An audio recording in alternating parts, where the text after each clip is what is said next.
नमस्कार. आज आपण करणार आहे तो आंबट गोड चवीचे दहीवडे. ते सोडा न वापरता करणार आहे तो मऊ लुसलुशीत जाळीदार असे होतात, तोंडात ठेवता विरघळणार आहे आणि परफेक्ट मेजरमेंटने करणार आहेत. आणि चटण्या पण करणार आहे दोन प्रकारच्या, ज्या आपण दहीवड्याला वापरतात ते.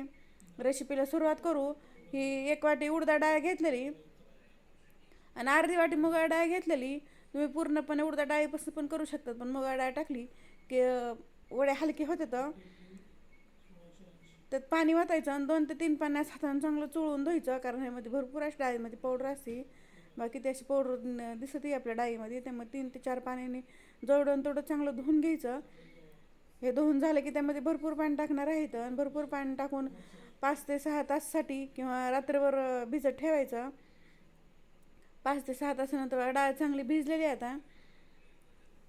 आणि त्यातनं डाळ पाणी काढून घ्यायचं डाळीतलं. जेवढं होईल तेवढं पाणी कमी वापरायचं डाळ वाटताना. सगळी डाळ वाटून घेतली आणि अशी थोडीशी हलकी मोठी वाटायची, एकदम असे बारीक नाही करायचं, हलकं दरदरा करायचं त्याला. आणि सगळं चांगलं मिक्स करून घ्यायचं. विस्परनं कमीत कमी 8 ते 10 मिनटासाठी फेटून घ्यायचं. जेवढं चांगलं फेटतं तेवढे तुमचे वडे चांगले होती ना. आणि 8 ते 10 मिनटं चांगलं फेटून घेतलं की त्यामध्ये पाणी घेतलेलं आहे वाटीमध्ये पाणी घेतलं, त्यात थोडंसं पीठ टाकून बघायचं. पीठ जर असं पाण्यावर तरंगायला लागलं तर पीठ चांगलं फेटलं गेलं म्हणायचं. नाही जर तरंगायला लागलं तर मग अजून थोडं फिटून घ्यायचं. हे चांगलं फिटून झालं की 3 चमचे रवा टाकलेला बारीक, म्हणजे असं वरून थोडेसे क्रिस्पी होते. तर रवा टाकाय म्हणजे जास्त पाणी झालं असतं पिठामध्ये पण ॲब्झॉर्ब होतंय. त्यामध्ये छोटा अर्धा चमचा हिंग टाकायचं आणि चवीप्रमाणे मीठ टाकायचं. 1 इंच अद्रक खिसून घेतलेली, 2 हिरव्या मिरच्या घेतल्या बारीक टाकून ते फक्त मिक्स करून घ्यायचं. हे चांगलं मिक्स झालं की ह्याला 10 मिनटासाठी ठेवायचं, कारण आपण रवा टाकलेला आहे त्यामध्ये. तोपर्यंत आपण गोड दही करून घेऊ. 1 किलो दही घेतलेलं आहे, त्यामध्ये 1 वाटी पिठी साखर टाकणार आहे. तर मोठी साखर वापरायची नाही, कारण मोठी साखर जर आपण दह्यामध्ये फिटून घेतो तर दह्याचं पाणी होतं आहे. पिठी साखर पटकन असं मिक्स होती. चांगलं मिक्स झालेलं आहे आणि दही आंबट नाही आहे. ताजं दही घेतलेलं आहे त्यामुळे साखर कमीच लागते ताजं दही असल्यावर.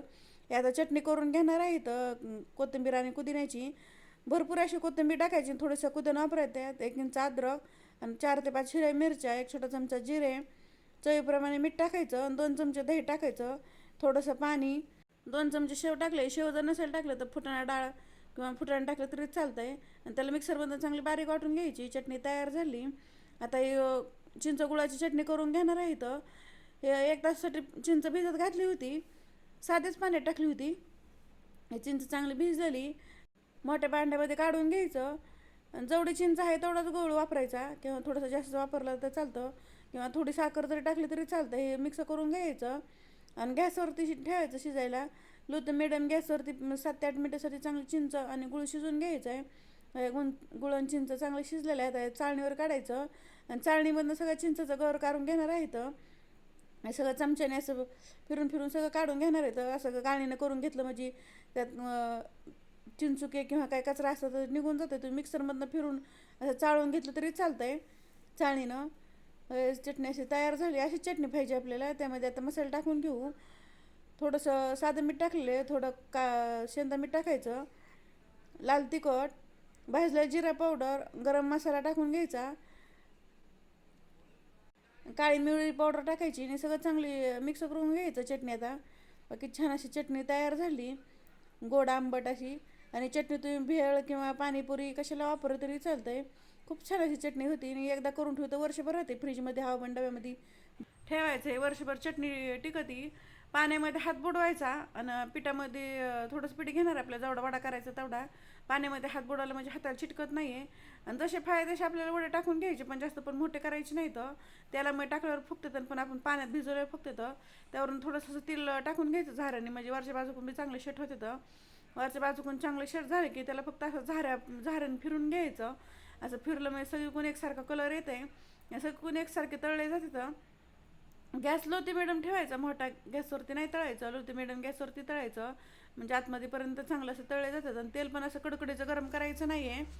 जसं कडकडीचं तेल गरम केलं तर आतमधनं कच्चे राहतात आणि वरनं तळले जातात. सगळ्या वड्यांना एकसारखा कलर आले आणि सगळे वडे तळून झाले किती फुगले. तर तोडून दाखवतं मला. त्यामध्ये सोडा जरी नाही वापरला तरी किती फुगतात, एकदम जाळीदार असं होतं.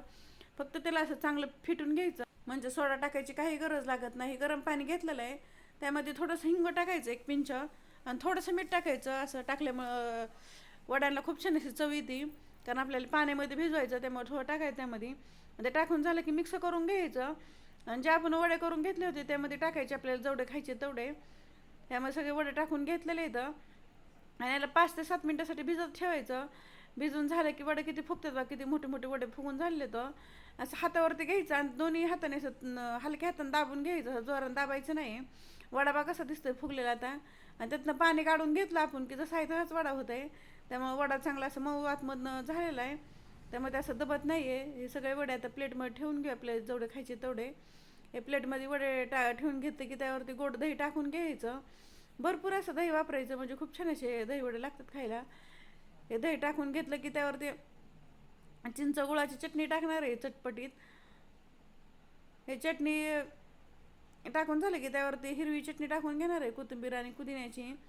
खूप छान अशी चटणी लागती. त्यावरती थोडीशी मिरची पावडर टाकायची आणि थोडासा चाट मसाला टाकायचा आणि भाजलेला जिरा पावडर टाकायची आणि थोडे आलू शेव टाकून घेणार आहे. ऑप्शनल आहे, नाही टाकलं तरी चालतंय, पण दिसायला बी छान दिसतं आणि खायला बी चांगलं लागतं आलू शेव टाकल्यामुळं.